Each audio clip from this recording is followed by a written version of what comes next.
ఈ రోజు మనము ఇంట్లో ఉన్న పదార్థాలతోటి ఎట్లా మన డైజెషన్ ప్రాబ్లమ్ క్యూర్ చేసుకోవచ్చు అని చూద్దాం. ఇది బేసికలీ మనకు డైజెషన్ ప్రాబ్లమ్ అంటే ఫస్ట్ మనం తింటే ఆహారం కడుపు ఉబ్బినట్టు అనిపిస్తుంటది. సో దీనికి మనకు కొన్ని రీజన్స్ ఏముంటాయంటే ఎక్కువ స్మోకింగ్ చేసేవాళ్ళు, ఇంప్రాపర్ టైంలో తినడం వల్ల, మళ్ళీ మనకు లాంగ్ డ్యూరేషన్ గ్యాప్స్ ఇవ్వడం వల్ల దీనికి మనకు ఈ ప్రాబ్లం అనేది వస్తుంటది. సో కడుపు ఉబ్బరం ఎక్కువ అనిపిస్తుంది అంటే గనక మీకు కొంచెము మార్నింగ్ లేచిన వెంటనే వాటర్ వేడి చేసి దాంట్లో సోంపు వేసి తాగితే మీకు చాలా మంచి రిజల్ట్స్ అనేది ఇస్తుంది. దీంతో పాటు మనము కరెక్ట్ గా ఆయిలీ ఫుడ్స్ అవన్నీ ఎక్కువ తీసుకోకుండా regular fruits, seasonal fruits, vegetables add చేసుకుంటే చాలా మంచి రిజల్ట్స్ ఉంటుంది. నెక్స్ట్ డైజెషన్ ఇష్యూ అంటే మనకు బేసికలీ కరెక్ట్ గా కడుపుకు తినకుండా మనకు కాన్స్టిపేషన్ ప్రాబ్లం వస్తూ ఉంటుంది. ఈ మలబద్ధకం అనేది బేసిక్ మనకు చాలా ఇబ్బంది పెడుతూ ఉంటుంది. సో ఇలా మనకు ఎప్పటికైనా కాన్స్టిపేషన్ ప్రాబ్లం ఉంది అంటే గనక ఫస్ట్ మనకు ఈ వింటర్స్ లో ఏం చేస్తున్నాం, మనము కరెక్ట్ గా వాటర్ తీసుకోకపోవడం. So correct 3 to 4 litres of water తీసుకొని దాంతో పాటు మనము ఆయిలీ ఫుడ్స్ కంట్రోల్ చేసుకొని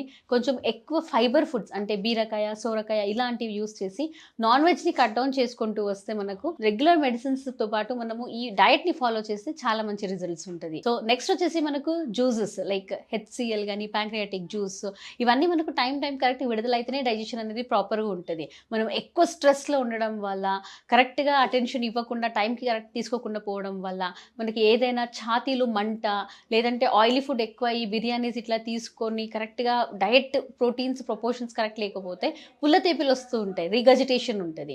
సో ఇలా ఉండడం వల్ల మనకు చాలా ఇబ్బంది ఉంటుంది. సో ఇలా ఉన్నప్పుడు మనము బేసికలీ కొంచెం ధనియాల వాటర్ ఉడికించుకొని తాగి దాంతో పాటు మనము కొంచెం కీరా, క్యారెట్ ఇలాంటివి జ్యూసెస్ లాగా తీసుకుంటే కొంచెం డైజెషన్ పవర్ అనేది మంచిగా ఇంప్రూవ్మెంట్ ఉంటుంది.